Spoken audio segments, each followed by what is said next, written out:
नमस्कार दोस्तों, मैं नितेश आप सभी का स्वागत करता हूं आपके अपने YouTube चैनल स्टडी पॉइंट में।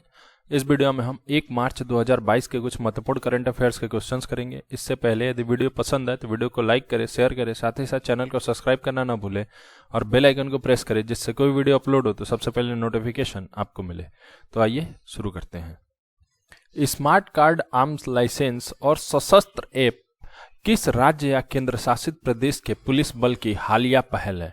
तो देखो sir, smart card arm licence और सशस्त्र ऐप शुरू करा है सर दिल्ली पुलिस ने। ठीक है, तो ये दिल्ली पुलिस की हालिया पहल है, दिल्ली पुलिस का ये शुरू करा है दिल्ली पुलिस ने। इसको लॉन्च किसने करा है? तो इसको लॉन्च किया है सर हमारे गृह मंत्री अमित शाह ने। अमित शाह ने लॉन्च करा है सर सशस्त्र ऐप और smart card arm licence. Okay, Amit Shah गृह मंत्री, साथ ही साथ इनके पास सहकारी मामलों का मंत्रालय भी है, तो ये सहकारी मंत्री भी हैं हमारे अमित शाह।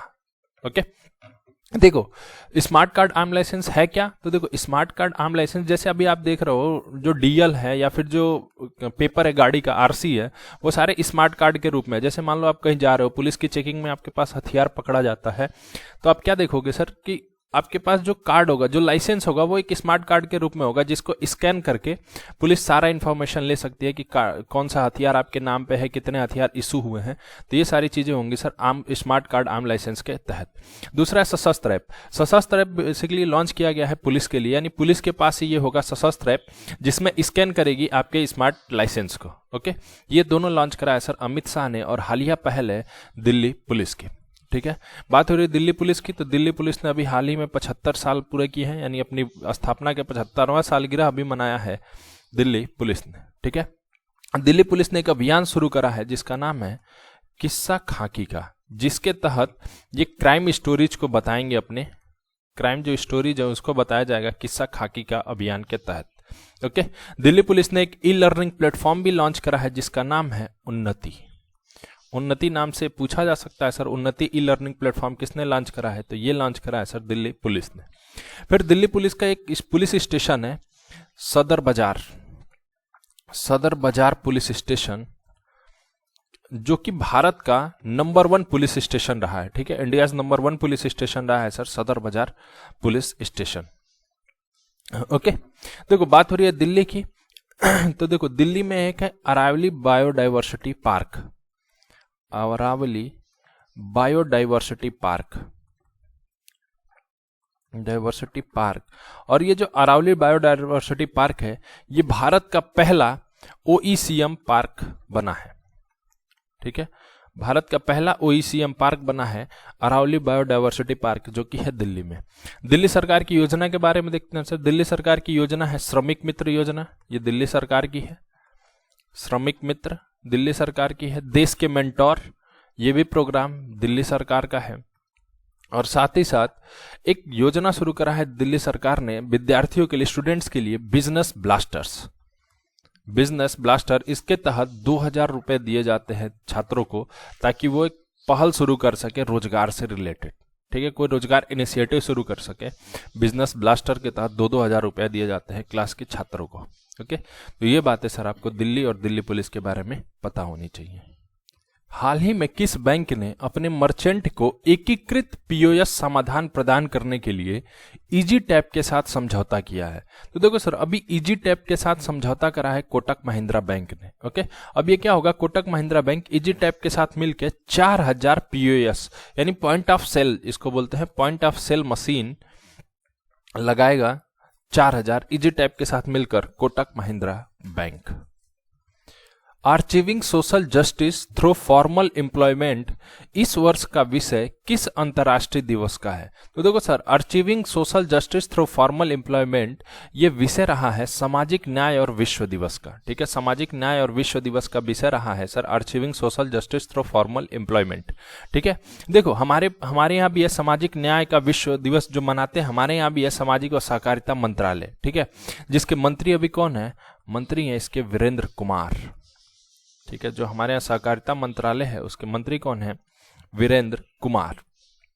ओके, और सहकारिता मंत्रालय जो है सामाजिक न्याय एवं सहकारिता मंत्रालय, ठीक है, उसने की कुछ योजनाएं हैं जो आपको पता होनी चाहिए, जैसे सीड योजना। सीड योजना किसकी है? सामाजिक न्याय और सहकारिता मंत्रालय की है। फिर श्रेष्ठ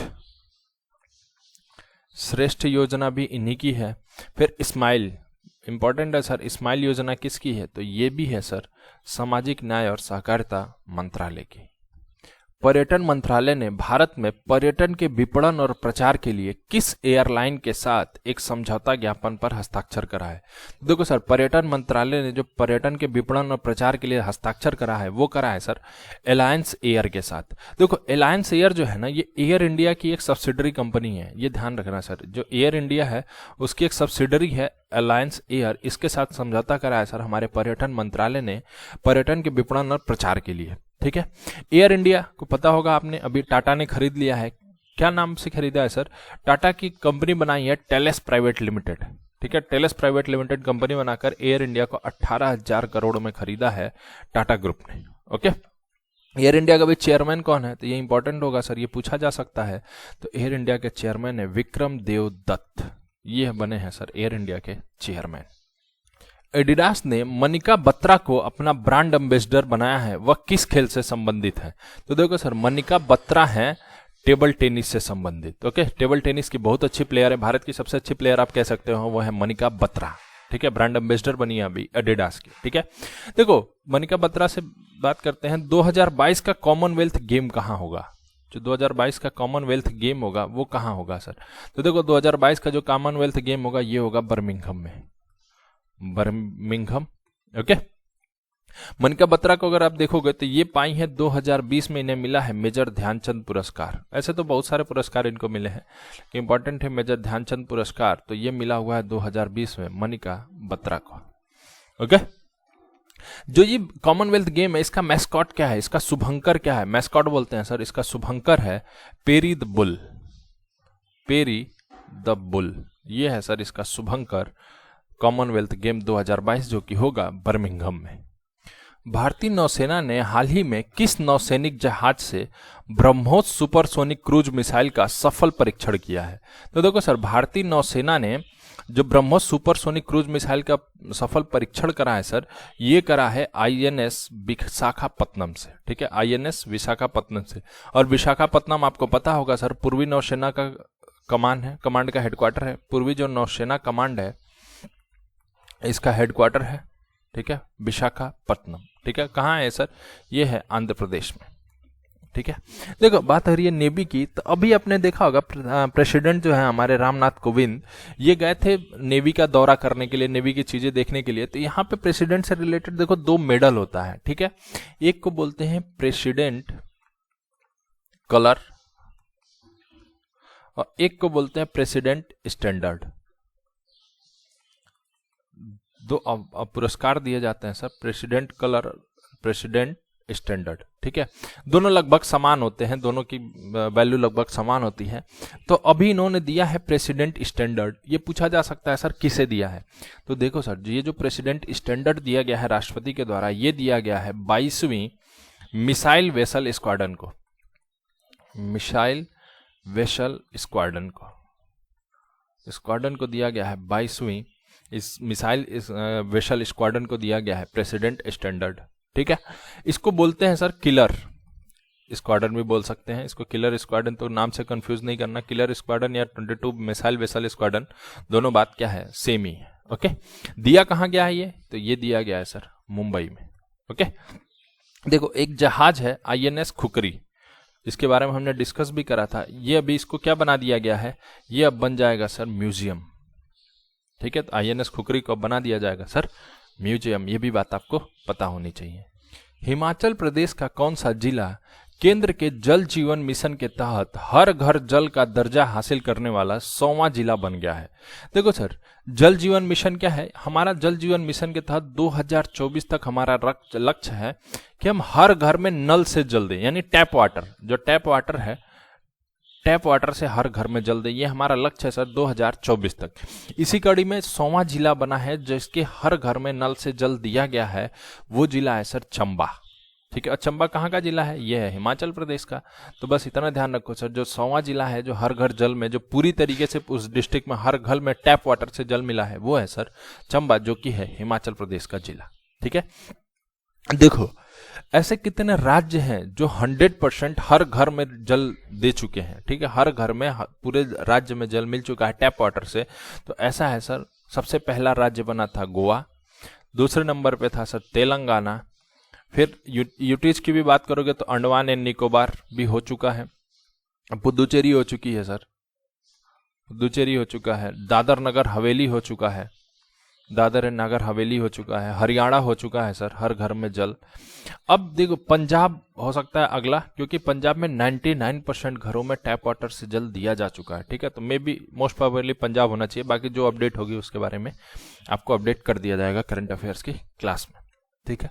देखो सर, चंबा से एक बात याद आती है, देखो एक भारत में है सर एस्पिरेशनल डिस्ट्रिक्ट बनाया गया है जिसको बोला जाता है एस्पिरेशनल डिस्ट्रिक्ट। एस्पिरेशनल डिस्ट्रिक्ट मतलब आकांक्षी जिले, ठीक है, जिसको पहले बोला जाता था पिछड़े जिले, जो कि जहाँ पे डेवलपमेंट कम हुई है, कम चीजें हैं वहाँ पे, मार्केट्स वगैरह कम हैं, कम लोगों की पहुंच है, उसको पहले बोला जाता था पिछड़े जिले। आजकल उसका नाम बदल के हो गया है एस्पिरेशनल डिस्ट्रिक्ट, यानी आकांक्षी जिले, ठीक है। और इस आकांक्षी जिले में चंबा इकलौता हिमाचल प्रदेश का जिला है, ठीक है, एक ही जिला है सर, टोटल 117 जिले हैं आकांक्षी जिले में पूरे भारत में, और हिमाचल प्रदेश का एकमात्र जिला है चंबा जो कि आता है आकांक्षी जिले की सूची में। ओके, टोटल अगर आप देखोगे ऑन एन एवरेज तो 750 डिस्ट्रिक्ट आपको दिखेगा पूरे इंडिया में, ठीक है।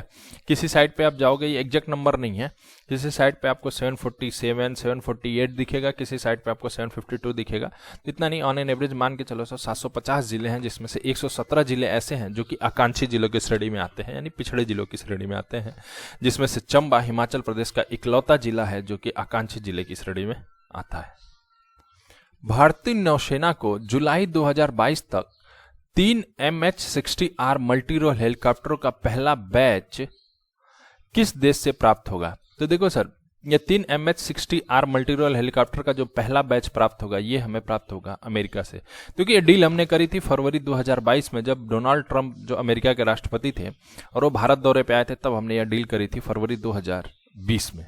ओके, पूरी डील कितने की थी? पूरी डील थी सर $2.2 बिलियन की, यानी लगभग 17,000 करोड़ रुपए की ये डील थी। ये हेलीकॉप्टर बना कौन रहा है? MH-60R जो मल्टी रोल हेलीकॉप्टर है, ये कौन सी कंपनी बना रही है? तो ये कंपनी बना रही है लॉकहीड मार्टिन। नाम आपने सुना होगा सर, अमेरिका की बहुत बड़ी कंपनी है डिफेंस सेक्टर की, लॉकहीड मार्टिन, ये बना रही है sir MH-60R multi role helicopter. कौन सा भारतीय शहर अंतर्राष्ट्रीय ओलंपिक समिति सत्र 2023 की मेजबानी करेगा? तो देखो सर, अंतर्राष्ट्रीय ओलंपिक समिति के जो सत्र होना है 2023 का, इसकी मेजबानी करेगा मुंबई, ठीक है। और अगर हम भारत की बात करें तो ये दूसरी बार होगा पूरे इतिहास में कि भारत IOC की जो अंतर्राष्ट्रीय ओलंपिक समिति है, यानी कि इंटरनेशनल ओलंपिक कमेटी, इसके सेशन को मेजबानी करेगा दूसरी बार। पहली बार कब हुआ था सर? पहली बार हमने करा था 1983 में, दिल्ली में हुआ था सर ये, और दूसरी बार ये हो रहा है मुंबई में 2023 में। लगभग 40 साल बाद ये हम करेंगे, ठीक है। और IOC की देखेंगे तो ये IOC की यानी अंतर्राष्ट्रीय ओलंपिक समिति या इंटरनेशनल ओलंपिक कमेटी की ये 140वीं बैठक होगी, जो 140वां सेशन होगा। इसका 139वां सेशन कहाँ हुआ है? तो 139वां सेशन इसका हुआ है बीजिंग, चाइना में, ठीक है। और हमारी पूरी कोशिश होगी कि एक ना एक हमें ओलंपिक मिल जाए भारत में कराने के लिए। ओके, तो अभी 2023 सेशन की मेजबानी करेगा भारत। हाल ही में प्रधानमंत्री ने 100 किसान ड्रोन को हरी झंडी दिखाई, जो किस उद्देश्य की पूर्ति करेंगे? तो देखो सर, ये 100 किसान ड्रोन जो है ये पूर्ति करते हैं कीटनाशक स्प्रे के, ठीक है। ये कीटनाशक स्प्रे के लिए हैं, जिसको हरी झंडी दिखाई गई वर्चुअल तरीके से, प्रधानमंत्री मोदी इसमें शामिल थे। ये कहाँ हुआ था? ये हुआ था मानेसर में। और मानेसर कहाँ है सर? मानेसर है गुड़गांव, हरियाणा में। गुड़गांव हरियाणा में है सर मानेसर, वहीं इसको दिखाई गई थी हरी झंडी 100 किसान ड्रोनों को, ठीक है। ये 100 किसान ड्रोन किस कंपनी के थे? तो ये थे sir Garuda aerospace limited, aerospace limited के। ओके, भारतीय खाद्य सुरक्षा और मानक प्राधिकरण यानी FSSAI की बात हो रही है सर, FSSAI, ठीक है, द्वारा किस राज्य या केंद्र शासित प्रदेश में 4 पुलिस स्टेशनों को ईट राइट कैंपस के रूप में सौंपा गया है। देखो, ईट राइट कैंपस जो योजना है ना, ये आई थी 2017 में। ठीक है, 2017 में योजना आई थी जिसके साथ ईट राइट कैंपस बनते हैं।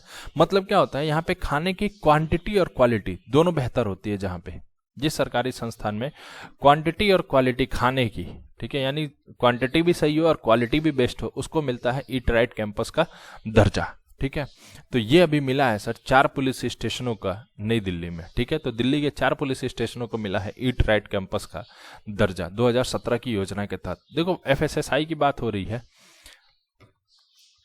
एफएसएसआई की बात हो रही है, तो पूछा जा सकता है सर एफएसएसआई के चेयरमैन कौन है। तो अगर चेयरमैन की बात करें तो एफएसएसआई के चेयरमैन है राजेश भूषण।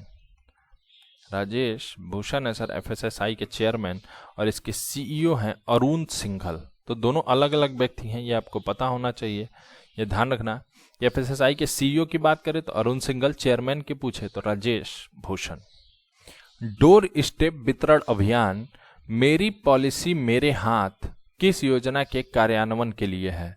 तो देखो सर, जो ये डोर स्टेप वितरण अभियान मेरी पॉलिसी मेरे हाथ है, ये है प्रधानमंत्री सुरक्षा बीमा योजना के कार्यान्वयन के लिए। ठीक है, देखो प्रधानमंत्री फसल बीमा योजना के लिए, प्रधानमंत्री फसल बीमा योजना के लिए है सर ये मेरी पॉलिसी मेरे हाथ। देखो, प्रधानमंत्री जो फसल बीमा योजना है ये लॉन्च हुई थी 18 फरवरी 2016 को।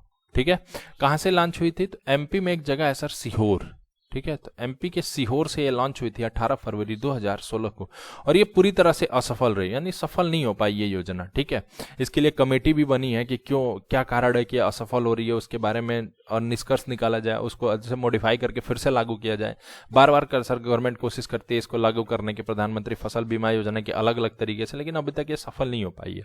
अगर आप देखोगे तो कई सारे स्टेट है जो इसको लागू नहीं करते, जैसे गुजरात स्वयं स्टेट है जो लागू नहीं करता, आंध्र प्रदेश लागू नहीं करता, बिहार लागू नहीं करता, तेलंगाना में ये लागू नहीं है। ठीक है, बंगाल में ये लागू नहीं है। तो कई सारे स्टेट है जो जहाँ पे ये लागू ही नहीं है प्रधानमंत्री फसल बीमा योजना। देखो, इस योजना के तहत क्या होता है ना, आपको प्रीमियम देना पड़ता है। प्रीमियम कितना, अगर आपकी रबी की फसल है तो आपको देना होगा 1.5% प्रीमियम, खरीफ की फसल है तो आपको देना होगा 2% प्रीमियम, और यदि आपका कैश क्रॉप है, कैश क्रॉप यानी क्या, कपास वगैरह की फसल है, तो आपको देना होगा 5% प्रीमियम।